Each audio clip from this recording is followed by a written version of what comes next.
नमस्कार दोस्तों, रेल ज्ञान चैनल में आपका स्वागत है। मैं आरवी यादव आज आप लोग को यूएसएफडी यानी अल्ट्रासोनिक फ्लैश डिटेक्शन के बारे में बताने जा रहा हूँ। ये चैनल अभी तक आप सब्सक्राइब नहीं किए हैं तो प्लीज़ सब्सक्राइब कर ले। तो आइए जानते हैं यूएसएफडी की आवश्यकता क्यों पड़ती है।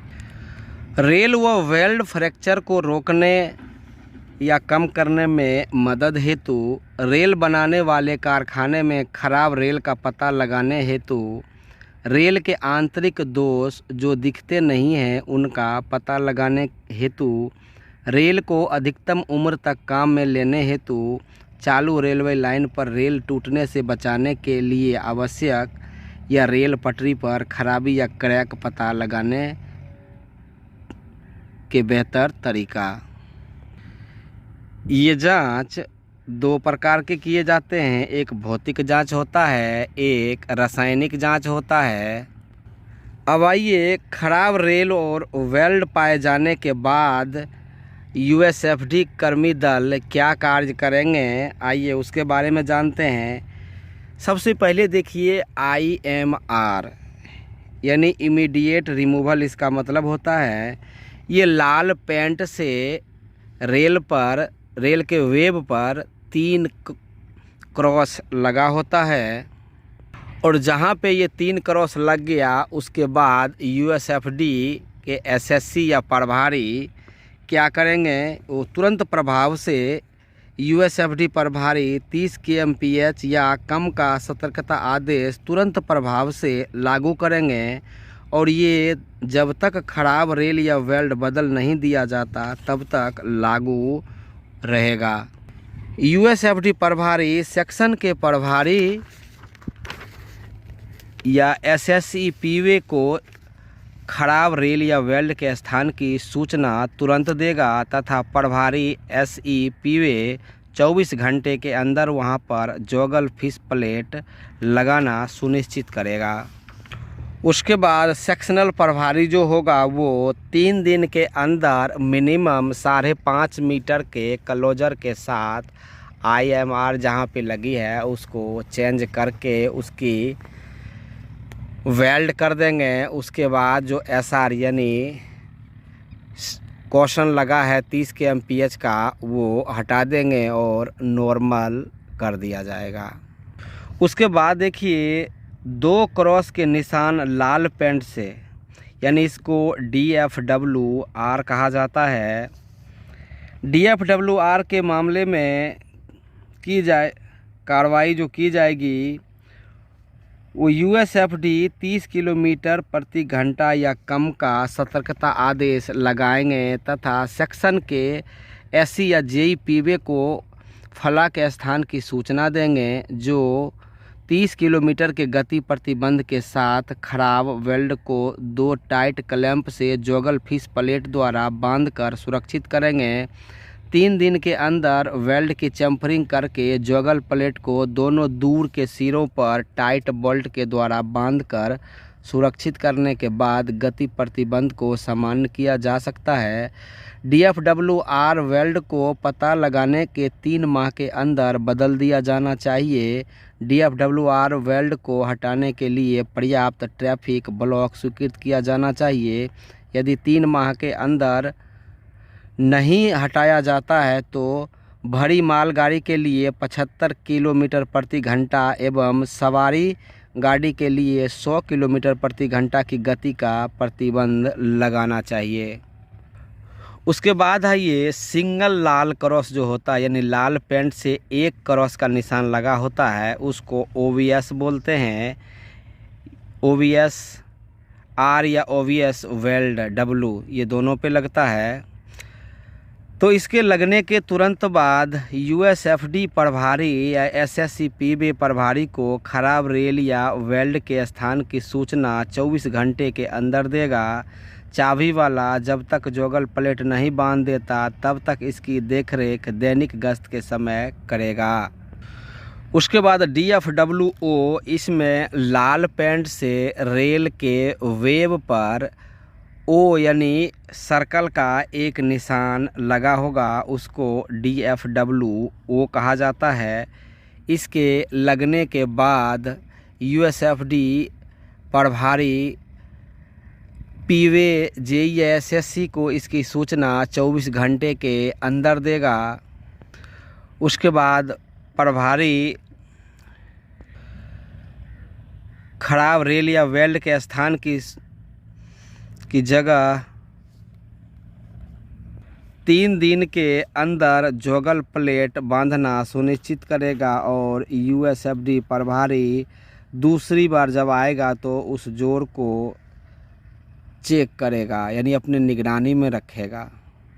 इस तरह से रेल पे जो निशान लगते हैं वो 4 हो गए। सबसे पहले IMR यानी इमीडिएट रिमूवल, वो 3 क्रॉस होता है लाल पेंट से, ये रेल के वेब में लगाया जाता है। उसके बाद लाल पेंट से 2 क्रॉस के निशान लगे होते हैं, उसको DFWR कहा जाता है। उसके बाद लाल पेंट से 1 क्रॉस का निशान लगा होता है, उसको OVS कहा जाता है। और उसके बाद लाल पेंट से 1 सर्कल का निशान बना होता है, उसको DFWO कहा जाता है। उसके बाद आइए AT वेल्ड को टेस्ट कब कब करना चाहिए। ये टेस्ट GMT के पास होने पर निर्भर करता है। पहला स्टेज होता है वेल्ड करने के तुरंत बाद में और 1 साल सर्विस लाइफ पूरी होने के बाद दूसरा टेस्ट उसका किया जाता है। यानी जब वेल्ड किया गया हो तो 30 दिन के अंदर में उसका पहला टेस्ट कर लिया जाता है। उसके बाद देखिए जिस रूट पर जितने GMT गाड़ी पास होता है उस हिसाब से फिर वेल्ड का चेक किया जाता है। USFD 80 GMT से कम यानी 80 GMT तक जहाँ पे गाड़ी साल में 1 बार पास होता है वहाँ पे 1 साल में 1 बार जो है टेस्ट किया जाता है। 60 से 80 GMT तक जब पास गाड़ी होगा तो 1.5 साल में 1 बार USFD टेस्ट किया जाता है। 45 से 60 GMT गाड़ी जिस रूट पर पास होती है वहाँ पे 2 साल में 1 बार USFD टेस्ट होगा। और जिस रूट पर 30 से 45 GMT पर साल पास होगा वहाँ पे 3 साल में 1 बार USFD टेस्ट होगा। और जहाँ पे 15 से 30 GMT गाड़ी पास होगा वहाँ 4 साल में 1 बार टेस्ट होगा। और 0 से 15 GMT पास होगा वहाँ 5 साल में 1 बार USFD टेस्ट होगा। ये GMT होता है ग्रॉस मीट्रिक टन होता है। और ये 60 kg रेल में 2 GMT की रेल आती है, एक 550 GMT का आती है, यानी जो 72 UTS की रेल होगी वो 550 GMT का होगा। जो 90 UTS की रेल होगी वो 800 GMT के होगा। और 52 kg में जो 72 UTS की रेल होगी वो 350 GMT का होगा। और जो 90 UTS रेल की होगी वो 525 GMT का होगा। और 90R की रेल है तो 250 GMT जो होगा वो 72 UTS रेल की होगी सर्विस लाइफ। और 90 UTS 90R रेल की जो सर्विस लाइफ होगी वो 375 GMT होगा। अब आइए रेल टेस्टिंग की आवृत्ति क्या होती है उसके बारे में बताता हूँ। यानी MG मीटर गेज, यानी सभी जो MG रूट होता है उस पर 2.5 साल या 2.5 GMT तक गाड़ी जिस रूट पर पास होती है वहाँ 5 साल में 1 बार रेल की जांच की अवधि होती है। ये मीटर गेज की है। और 2.5 से 5 GMT गाड़ी जिस रूट पर पास होती है वहाँ 3 साल में 1 बार चेक होती है। और 5 GMT से ऊपर जहाँ गाड़ियाँ पास होती है वहाँ 2 साल में 1 बार USFD चेकिंग होती है रेल की। ये मीटर गेज की है। अब अपने भारतीय रेल में लगभग मीटर गेज की रेल नगण्य के बराबर है।